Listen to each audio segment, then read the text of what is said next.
खेत की पूरी फसल आवारा पशुओं से चौपट हो रही है। किसान को पूरे साल की मेहनत एक झटके में ख़त्म होती दिखाई दे रही है। तो आप सरकार द्वारा अनुदान प्राप्त करके, सरकार द्वारा पैसे प्राप्त करके अपने खेत को सुरक्षित कर सकते हो। सरकार खुद आपको आपकी फसल बचाने के लिए सामने से पैसे दे रही है। उसके लिए आपको अपने खेत के चारों तरफ तारबंदी करवानी होगी और हर किसान को चाहे वो सामान्य का हो, ओबीसी का हो या फिर SC ST का हो, हर श्रेणी के किसान को इस सुविधा का लाभ मिल सकता है।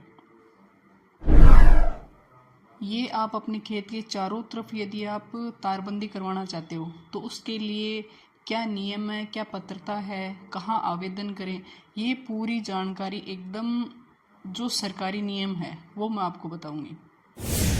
यदि आप लघु और सीमांत कर सको, यदि आपके किसान जो क्षेत्रफल है आपके खेत का और आप लघु या सीमांत कृषक की श्रेणी में आते हो, तो आपके खेत के चारों तरफ यदि आप तारबंदी करते हो तो टोटल खर्चे का 60% राशि या फिर 48,000 रुपये, इन दोनों में से जो आंकड़ा कम होगा वो राशि आपको मिलेगी।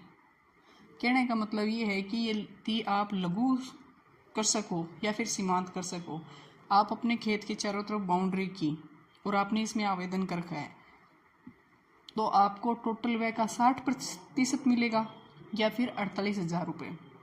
इनमें से जो राशि कम बैठी गई वो अनुदान के रूप में सरकार आपको देगी।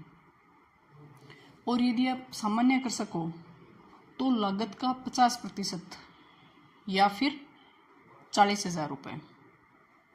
इन दोनों में से जो राशि कम होगी वो अनुदान के रूप में आपको मिलेगी।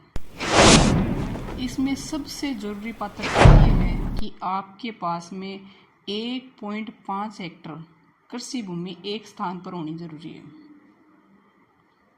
कहने का मतलब यह है कि 15 बीघा के लगभग आपके पास में कृषि भूमि हो तो आप ये आवेदन कर सकते हो। यदि किसी के पास में खुद के नाम से 15 बीघा 1.5 हेक्टर कृषि भूमि नहीं है तो भी घबराने की इसमें आवश्यकता नहीं है। फिर भी सरकार आपको सामूहिक आवेदन के लिए भी आमंत्रित करती है।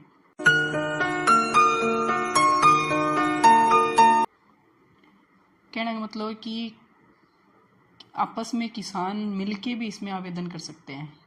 एक किसान, 2 किसान, 3 किसान, 4 किसान, ऐसे मिलके भी आप एक साथ आवेदन कर सकते हो। सामूहिक आवेदन में 10 या फिर अधिक कृषकों का जो समूह है उसमें कम से कम 5 हेक्टर में तारबंदी करने पर लागत का 70%, टोटल खर्चे का 70% या फिर अधिकतम राशि 56,000 रुपये, जो भी कम होगी वो राशि आपको अनुदान के रूप में मिलेगी। अब इसमें सवाल ये है कि जो समूह के रूप में करेंगे आवेदन तो हर किसान को किस हिसाब से अनुदान मिलेगा। तो प्रत्येक किसान को 400 रनिंग मीटर का अनुदान मिलेगा।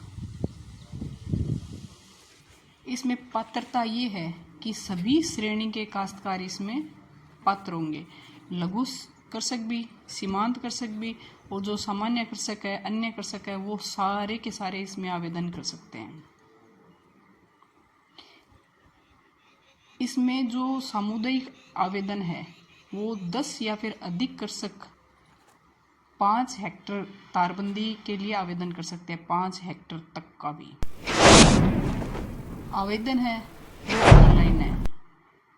राज किसान सुविधा पे भी आप खुद आवेदन कर सकते हो या फिर आप ई-मित्रा पे जाके आप आवेदन कर सकते हो। और इसके अंदर सबसे जरूरी है आपका जन आधार जमाबंदी। अब जन आधार के अंदर यदि आपके लघु और सीमांत कृषक की पंजीयन किया हुआ है तब तो ठीक है। यदि लघु सीमांत की फीडिंग नहीं है उसमें कि आप कौन सी श्रेणी के किसान हो, तो आपको लघु सीमांत कृषक वाला प्रमाण पत्र बनवा के फिर इसके साथ में आपको लगवाना होगा। और आपने आवेदन किया तो जो कृषि विभाग के कर्मचारी हैं वो आपके खेत में आगे मौका जांच करेंगे कि आपने तारबंदी की है या फिर नहीं की, जहाँ का आवेदन किया है वहाँ किया नहीं किया। मौके पर आके जियो टैगिंग भी वो करेंगे। और आपको ये भी जानकर खुशी होगी कि लघु और सीमांत जो कृषक है उनका 30% कोटा भी निर्धारित किया हुआ है। टोटल जो लाभ मिलेगा उसमें से 30% कोटा भी फिक्स कर दिया सरकार ने। और लघु सीमांत जो कृषक है उसको 8,000 रुपये अतिरिक्त अनुदान भी मिलेगा। इसमें आप इस बात का ज़रूर ख्याल रखिए कि आप जिस दुकान से तारबंदी के लिए तार लेके आते हो तो उसका जो बिल है वो ज़रूर संभाल के रखिए। जीएसटी लगा हुआ जो बिल है उसकी कॉपी भी आपको इसमें लगानी पड़ेगी ताकि आपको समय पर अनुदान मिल सके। ये सारी जब आपकी ये आप इसमें ऑनलाइन आवेदन कर देते हो, जब आपका ये पास होता है तो या तो आपके पास में टेक्स्ट मैसेज आ जाएगा मोबाइल पे, क्योंकि जन आधार में मोबाइल नंबर दिया हुआ है। आप अप्लाई करते हो तो उसमें जन आधार नंबर के साथ में मोबाइल नंबर भी जाता है। या फिर आपके जो गांव के अंदर कृषि पर्यवेक्षक है उनसे आप संपर्क करके भी आप अपने अनुदान की राशि के बारे में जानकारी ले सकते हो। तो हर किसान के लिए सरकार ने ये योजना ला रखी है। यदि आप भी लाभ लेना चाहते हैं तो आप ऑनलाइन आवेदन कर दीजिए। हर किसान इसमें कर सकता है। शर्त यही है कि 1.5 हेक्टर इकट्ठे होने चाहिए एक जगह। तो आप इकट्ठा होके भी इसमें आवेदन कर सकते हो, सामूहिक आवेदन भी कर सकते हो। तो सरकार की योजनाओं को लाभ लीजिए। अपने खेतों को आवारा पशु है उनसे होने वाले नुकसान से बचा के अपने आप को आर्थिक रूप से मजबूत बनाइए। धन्यवाद।